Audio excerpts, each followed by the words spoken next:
Hello friends, welcome to খেল দুনিয়া। অবশেষে জয়ের রাস্তায় ফিরল মোহনবাগান। গতদিন চেন্নাইয়ের বিরুদ্ধে লজ্জাজনক হারের পর আজ কিন্তু ঘুরে দাঁড়ালো মোহনবাগান। দিমিত্রি পেটাটসের একমাত্র গোলে জয় পেল মোহনবাগান। এই জয়ের ফলে মুম্বাইয়ের ঘাড়েই নিঃশ্বাস ফেলতে শুরু করেছে মোহনবাগান 42 পয়েন্ট নিয়ে। তো আজকের ম্যাচটা মোহনবাগানের জন্য একেবারেই সহজ ছিল না, কারণ তোমরা জানো যে মোহনবাগান গত ম্যাচটা হেরে নিজেদের ওপরই নিজেরা চাপ নিয়ে নিয়েছিল। তো সেখান থেকে আজকের ঘুরে দাঁড়ানোর একটা ম্যাচ ছিল এবং পাঞ্জাবের বিরুদ্ধে তাদের হোম গ্রাউন্ডে গিয়ে খেলা এবং সেখানকার পরিবেশের সাথে মানিয়ে নেওয়া, সেটা কিন্তু মোহনবাগানের জন্য একদমই সহজ ছিল না। এবং যেখানে পাঞ্জাব এফসি লাস্টের দিকে এসে খুব ভালো ফুটবল খেলছিল, তো শুরু থেকে আমরা দেখেছি যে মোহনবাগান এবং পাঞ্জাব দুটো দলই কিন্তু একে অপরকে দেখে নেওয়ার চেষ্টা করেছে। তবে তার কিছুক্ষণ পর থেকে মোহনবাগান কিন্তু ম্যাচের রাশটা নিজেদের হাতে নিতে শুরু করে। যদিও মোহনবাগান প্রচুর পাস খেলেছে, সুযোগ তৈরি করার চেষ্টা করেছে, তবে অ্যাটাকিং থার্ডে গিয়ে কিন্তু সমস্ত সুযোগই কিন্তু নষ্ট করে ফেলছিল এবং সেগুলো থেকে গোল করতে পারছিল না। সেগুলো থেকে যদি গোল করতে পারতো বা সুযোগগুলো কাজে লাগাতে পারতো, মোহনবাগান কিন্তু অনেক আগেই এগিয়ে যাওয়ার সুবিধা পেত। তো সেটা যখন করতে পারেনি, মোহনবাগান কিন্তু বারবার পাঞ্জাবের পেনাল্টি বক্সের বাইরে গিয়ে সুযোগগুলোকে নষ্ট করে ফেলছিল বা মিস পাস করছিল বা বল তুলে দিচ্ছিল। তবে মাঝমাঠটা কিন্তু মোহনবাগান নিজেদের দখলেই রেখেছে ফার্স্ট হাফে। তো 43 মিনিটের মাথায় দিমিত্রি পেটাটস ম্যাচের একমাত্র গোলটি করেন। তিনি কিন্তু একটা রিবাউন্ড বল পেয়ে যান এবং পেনাল্টি বক্সের বাইরে থেকে গড়িয়ে একটা জোর দূরপাল্লার শট মারেন এবং সেই শটটা কিন্তু সুইং করে গোলে ঢুকে যায়। এবং ওই 1-0 হয়ে যাওয়ার পর কিন্তু হাফ টাইমে 1-0 গোলের লিড নিয়ে মোহনবাগান ড্রেসিং রুমে যায় এবং আশঙ্কা করা হচ্ছিল যে দ্বিতীয় হাফে মোহনবাগান না গতদিনের মতন আবার গোল হজম করে সেই লিডটাকে নষ্ট করে ফেলে।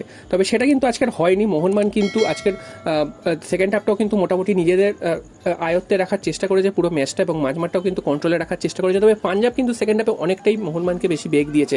পাঞ্জাব কাউন্টার অ্যাটাকে অনেকবার উঠেছে এবং পাঞ্জাব কিন্তু একটি গোল পেয়ে গেছিল, সেই গোলটি অফসাইডের জন্য বাতিল হয়। এবং এছাড়াও কিন্তু পাঞ্জাব বেশ কয়েকটা ওপেন নেট পেয়ে গেছিল, যেগুলো থেকে কিন্তু পাঞ্জাব গোল করতেই পারত। তবে মোহনবাগানের ভাগ্য ভালো, সেই গোলগুলো হয়নি। তা না হলে কিন্তু মোহনবাগান আজকেরও কিন্তু পয়েন্ট নষ্ট করে ফিরে আসতে হতো।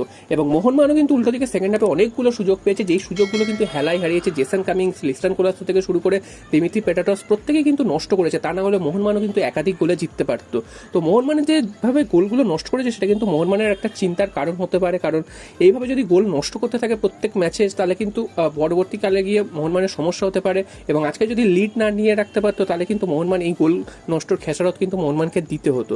তো যাই হোক, মোহনবাগান জিতে গেছে বলে সেই গোল নষ্টের খেসারতগুলো কিন্তু অতটা চোখে লাগছে না।